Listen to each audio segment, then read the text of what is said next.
Bonjour à tous, bienvenue sur la chaîne Échecs et Pédagogie pour votre tactique du jour. Salut Romu. Salut Laurent, salut à tous. Aujourd'hui, nous allons étudier la partie entre deux grands maîtres anglais très spectaculaires dans leur style et assez connus, les grands maîtres donc Plaskett et Miles, dans une partie jouée en 1986.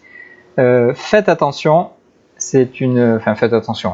Méfiez-vous plutôt, c'est une tactique relativement difficile et il faut calculer assez loin pour avoir tout vu. Donc prenez bien le temps, mettez en pause la vidéo, prenez bien le temps d'analyser ce qui se passe et ensuite on va décortiquer ça tous ensemble. Oui, effectivement, Laurent, tu as bien fait de préciser que la tactique n'était pas facile, mais quand même, il y a pas mal d'indications dans la position qui nous laissent penser que les noirs vont avoir des problèmes. C'est juste que les ressources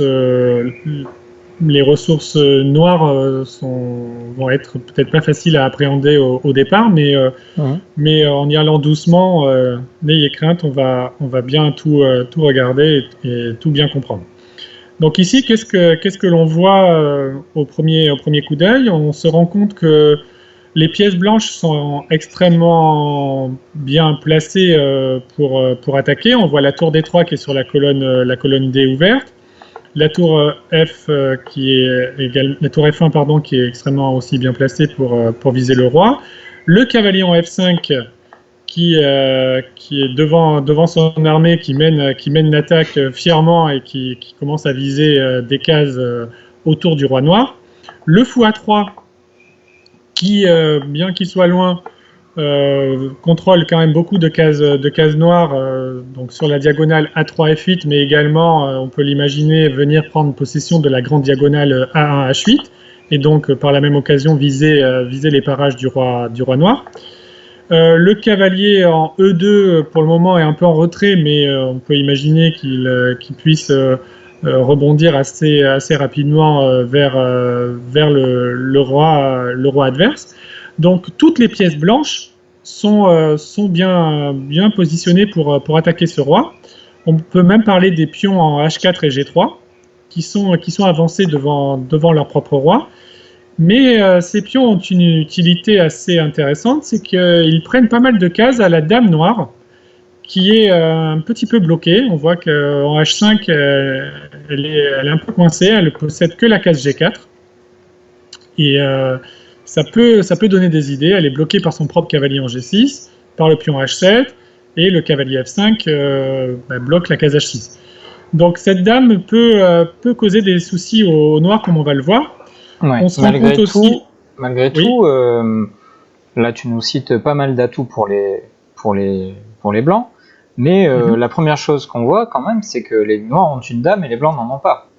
Oui, bien sûr, j'ai oublié de le dire, mais bien évidemment. Mais comme on vous le dit souvent, qu'il faut pas prêter attention au matériel quand on attaque. Voilà, on s'est plutôt concentré sur les menaces, mais effectivement, il faut avoir en tête que quand même les blancs ont sacrifié leur dame pour avoir une telle position d'attaque. Donc ce que tu es en train de dire, c'est que si nos followers sacrifient leurs pièces pour attaquer et que ça ne marche pas, ils pourront s'adresser à toi pour le bureau des plaintes, quoi. Ok, ils pourront. C'est pas sûr que je réponde, mais ils pourront s'adresser. Ok. Et donc, qu'est-ce que je disais? Oui, donc la dame en H5 est un tout petit peu bloquée sur l'aile roi. La tour A8 et le fou C8 sont hors jeu pour l'instant, ne participent absolument pas à la défense du roi. Donc les deux critères vraiment fondamentaux dans cette position sont la dame H5 qui est un peu bloquée et le roi qui est relativement exposé, puisque c'est relativement ouvert autour de lui. On l'a dit, les pièces blanches restantes visent parfaitement ce roi. Ok. Donc le coup qu'il fallait avoir vu, c'est le coup assez difficile, G4. Ouais. Donc, qui comme ça, à première vue, a l'air même assez stupide, parce qu'on est en train de donner un pion sur échec. Oui, effectivement, on a l'impression que c'est une gaffe, mais en fait, pas du tout. Donc l'idée, c'est évidemment d'attaquer la dame, qui est forcée de prendre ce pion sur échec. Et là, la suite qu'il fallait avoir vue, c'était le coup cavalier E2 en G3. Alors pourquoi ce cavalier, on le met en G3? Pour menacer, donc déjà on parle l'échec, et on menace maintenant cavalier H6, qui fait fourchette. Donc, fourchette pour récupérer la dame. Voilà. Okay. La fameuse dame qui a disparu chez les Blancs, on aimerait bien quand même la récupérer. Et donc on voit l'intérêt d'avoir joué G4, même si c'était sur échec, on a attiré la dame sur la case G4, qui est une case de fourchette. Et donc, c'est une épée de Damoclès au-dessus de la tête des Noirs qui vont devoir jongler avec cette menace. Ok, alors laisse-moi essayer de sauver cette dame. On comprend bien que les Noirs ne peuvent pas se permettre de rendre la dame, par exemple, contre un cavalier, parce que dans la position actuelle, les Blancs ont une tour et un pion, si je compte bien, face à la dame. Donc, si les Noirs voulaient rendre le matériel, il faudrait récupérer au moins une tour et un pion. Sinon, on aurait quelque chose en moins. On ne peut pas jouer dame prend G3, par exemple.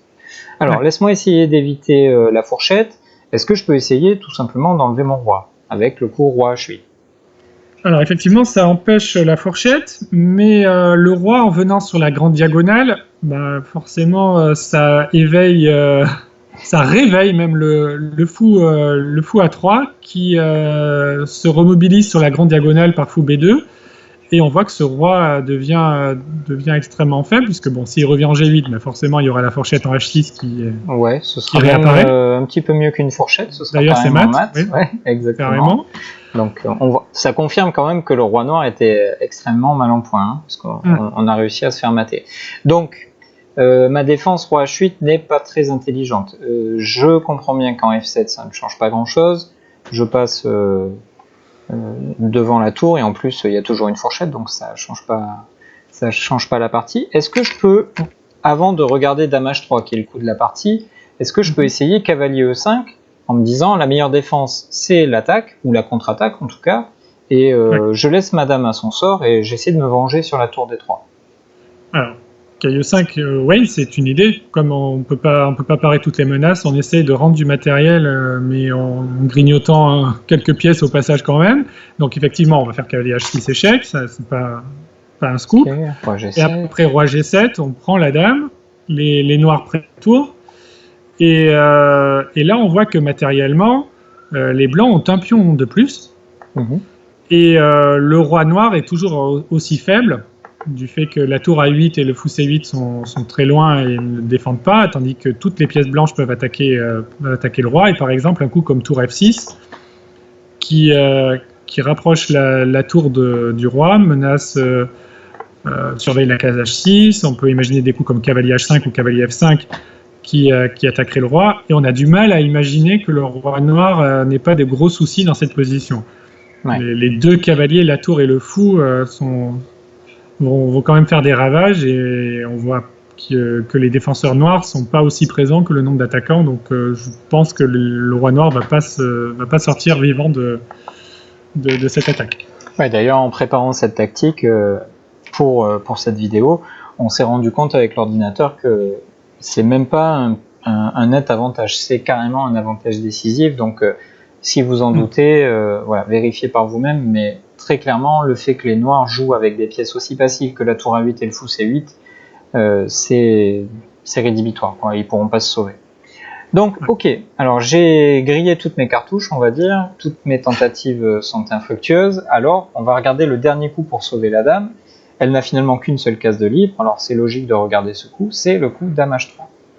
Ouais, donc c'est la seule case de libre. Ouais. Donc, quand la dame vient sur H3, on voit que il y a la tour D3 qui est sur la même rangée que cette dame. Alors ça peut peut-être faire sourire certains en se disant mais ok, il y a quand même un cavalier en G3 et un pion en E3 entre. Oui, mais c'est aux blancs de jouer, et ils peuvent faire en sorte de déblayer un peu le terrain sur la troisième rangée, de façon à ce que cette tour D3, à un moment donné, puisse viser la dame. Ouais, très clairement, c'est un signal. Ouais, clairement. Donc pour l'instant, ça peut sembler un signal assez lointain, mais on va voir que dans 2 coups, ça devient une menace réelle. Donc là, le bon coup, c'est cavalier H6 échec. Okay. Donc l'idée étant de libérer la case F5 pour l'autre cavalier. Donc après roi, donc là le coup normal, on va dire, c'est roi G7. Si le roi, encore une fois, vient dans le coin, vous commencez à être habitué, le fou arrive sur B2 et c'est terminé, puisqu'après cavalier G7, il y aurait tour D8 qui va faire mat très vite. Hop, ça y est, c'est mat. Donc voilà, aller dans le coin, c'est une mauvaise idée. On est puni immédiatement, donc on essaye roi G7. Alors comment ça se passe?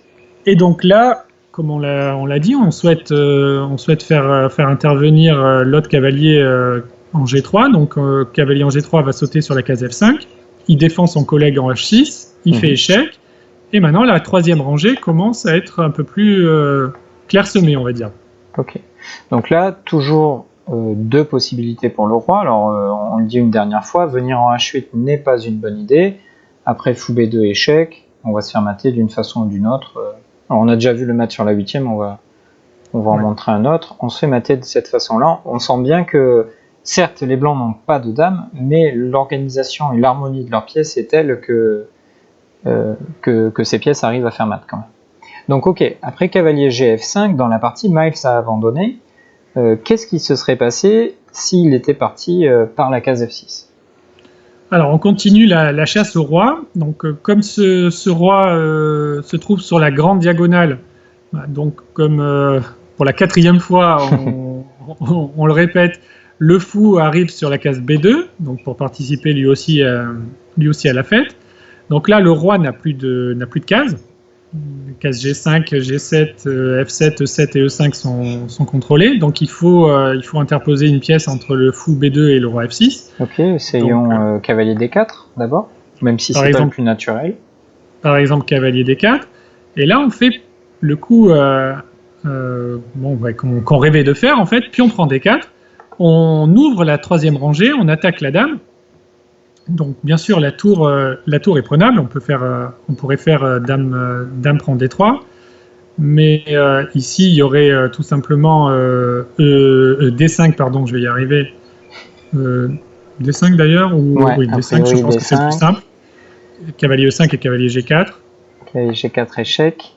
Et un petit peu comme dans la partie, on se rend compte que les deux cases disponibles pour le roi, on va le voir juste après, les deux cases disponibles pour le roi, c'est-à-dire G6 et F7, permettront au cavalier de faire une fourchette puis de récupérer la dame. Bon, ça va être très similaire à ce qu'on va voir dans la partie.